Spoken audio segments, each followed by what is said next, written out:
Assalamualaikum warahmatullahi wabarakatuh. Nama saya Nida Ulusna dari kelas 12 MIPA 2. Di video ini saya akan menjelaskan tentang Kerajaan Samudra Pasai dan Kerajaan di Kalimantan. Yang pertama kita bahas adalah Kerajaan Samudra Pasai. Kerajaan Samudra Pasai, kerajaan pertama di Indonesia, diperkirakan berdiri sekitar awal atau pertengahan abad ke-13 Masehi. Sebagai hasil proses islamisasi daerah-daerah pantai yang pernah disinggahi oleh para pedagang muslim sejak abad ke-7 Masehi dan seterusnya. Raja pertamanya adalah Malik As-Saleh. Penguasa Samudra Pasai bernama Merah Silu yang memeluk agama Islam atas ajakan Syekh Ismail. Syekh Ismail adalah seorang dai dan utusan Syarif Mekah yang datang melalui Malabar. Setelah memeluk agama Islam, Merah Silu mengganti namanya menjadi Malik As-Saleh. Raja Samudra Pasai ini memperistri putri kerajaan Perlak yang bernama Ganggang Sari, sehingga adanya perkawinan kedua kerajaan tersebut menjadi kekuatan besar untuk penyebaran dakwah Islam di Sumatera dan daerah-daerah sekitarnya. Menurut para sejarawan, bahwa Samudra Pasai bukanlah kerajaan Islam pertama di Nusantara, karena sebelumnya telah berdiri kerajaan Perlak dan Arung. Kerajaan Samudra Pasai berada di pesisir timur Laut Aceh, sekitar Kabupaten Lok Seomawe atau Aceh Utara sekarang. Ibu kotanya ada di muara Sungai Pasangan. Terdapat dua kota besar yang terletak berseberangan di muara sungai, yaitu Samudra dan Pasai.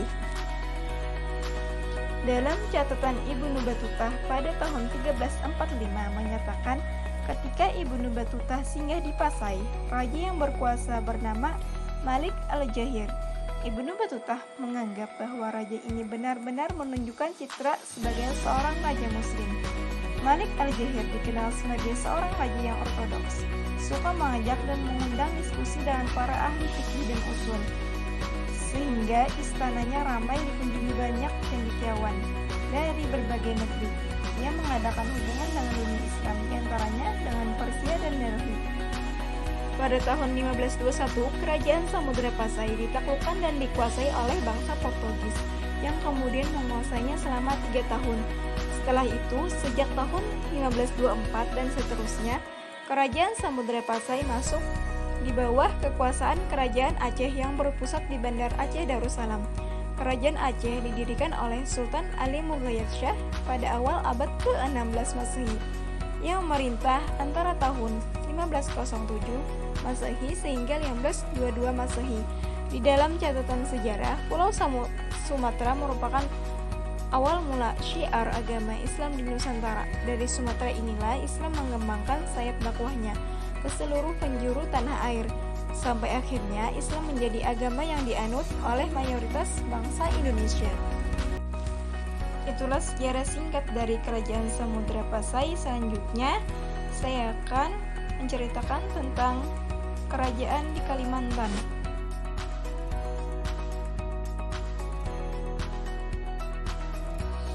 Apakah kamu sudah mengetahui nama kerajaan-kerajaan Islam yang tumbuh di Kalimantan? Di antara kerajaan Islam itu adalah Kesultanan Pasir, Kesultanan Banjar, Kesultanan Kota Waringin, Kerajaan Pagatan, Kesultanan Sambas, Kesultanan Kutai Kartanegara, Kesultanan Berau, Kesultanan Sambaliung, Kesultanan Gunung Tabur, Kesultanan Pontianak, Kerajaan Tidung, dan Kesultanan Bulungan. Yang pertama kita akan membahas Kerajaan Pontianak. Gambar ini adalah gambar Istana Kadariah, yaitu keraton. Ya, letak pusat kerajaan dari Kerajaan Pontianak. Di mana letaknya? Terletak di daerah Kalimantan Barat, antara lain Tanjung Pura dan Lawe. Pernah diberitakan Tumi Peres pada tahun 1512 sampai 1551. Siapa Tumi Peres? Siapa dia?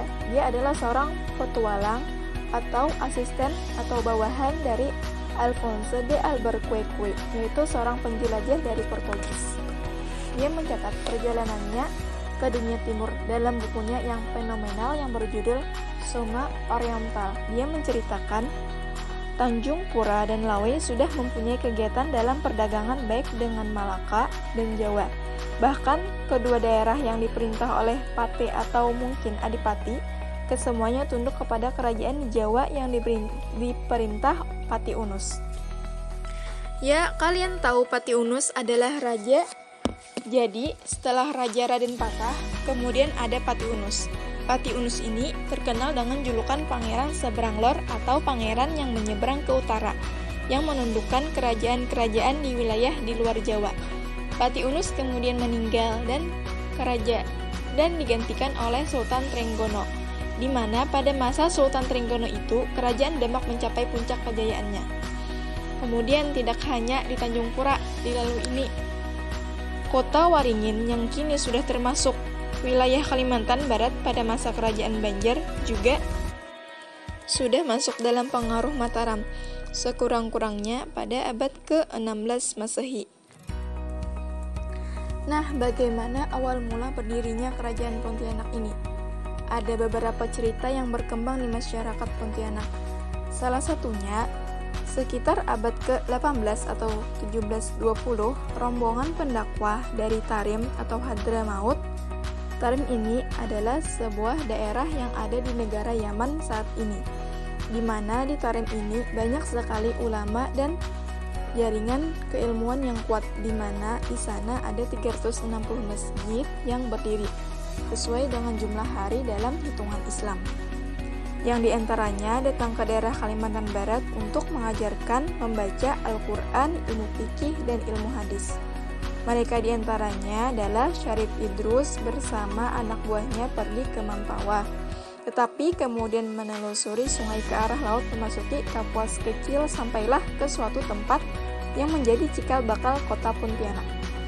Syarif Idrus kemudian diangkat menjadi pimpinan utama masyarakat di tempat itu dengan gelar Syarif Idrus bin Abdurrahman Al-Aidrus, dikenal sebagai Raja Kubu, memerintah pada 1199 sampai 1209 Hijriah atau 1779 sampai 1789 Masehi. Nah, itu cerita yang pertama yang berkembang di masyarakat. Ada juga cerita lainnya adalah pendakwah dari Tarim Hadramaut yang mengajarkan Islam dan datang ke Kalimantan bagian barat terutama ke Sukadara ialah Habib Husein Al-Godri.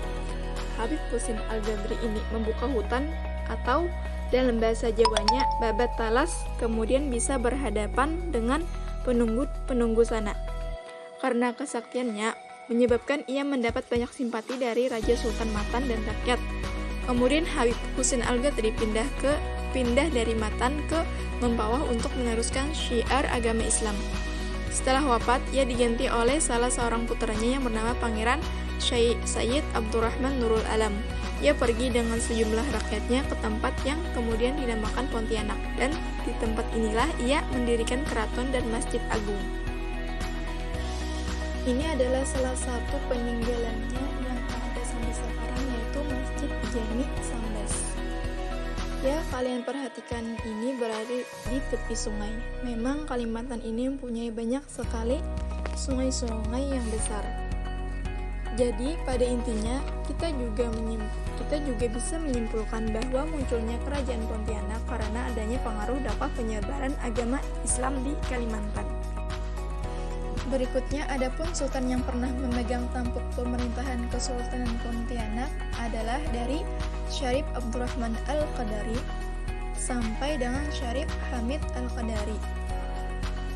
Mungkin kalian pernah mendengar tokoh nasional atau pahlawan yang namanya Sultan Hamid II. Sultan Hamid II itu berasal dari Kesultanan Pontianak, Sultan Hamid atau Sultan Syarif. Beliau itu merupakan perancang atau pengagas lambang negara Indonesia yang bernama Garuda Pancasila. Sultan Hamid II ini merupakan keturunan ke-6 dari Kesultanan Pontianak.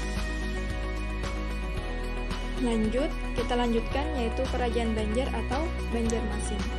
Disebut juga Kesultanan Banjar, semula beribu kota di Banjarmasin, kemudian dipindahkan ke Martapura dan sekitarnya atau Kabupaten Banjar.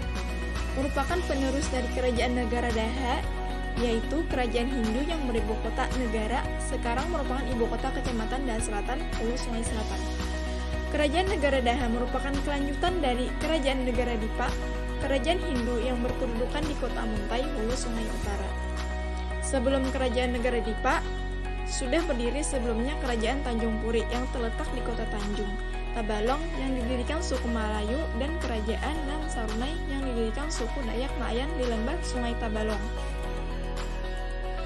Jadi, Kerajaan Banjar sebelumnya ada kerajaan-kerajaan yang sudah berdiri, yaitu Kerajaan Dipa, ada Kerajaan Daha.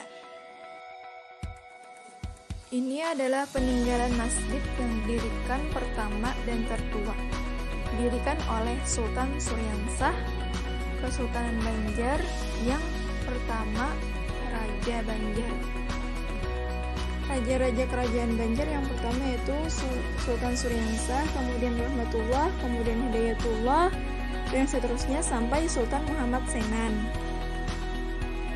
Akhir dari kerajaan Banjar sejak wafatnya Sultan Adam pada 1 November 1857, pergantian sultan mulai dicampuri oleh kepentingan politik Belanda sehingga terjadi pertentangan antara keluarga raja, terlebih setelah dihapuskannya kerajaan Banjar oleh Belanda. Perlawanan terhadap Belanda itu terus-menerus dilakukan terutama antara tahun 1859 sampai 1863, antara lain oleh Pangeran Antasari, Pangeran Demang Lehman, Haji Nasrun, dan lainnya. Perlawanan terhadap penjajah Belanda itu sebenarnya terus dilakukan sampai tahun-tahun selanjutnya. Pangeran Antasari, Pangeran Demang Lehman, dan Haji Nasrun adalah pangeran-pangeran yang terkenal di Kerajaan Banjar. Demikianlah akhir dari Kerajaan Banjar atau Banjarmasin. Itulah penjelasan-penjelasan singkat dari saya tentang Kerajaan Samudra Pasai dan kerajaan di Kalimantan.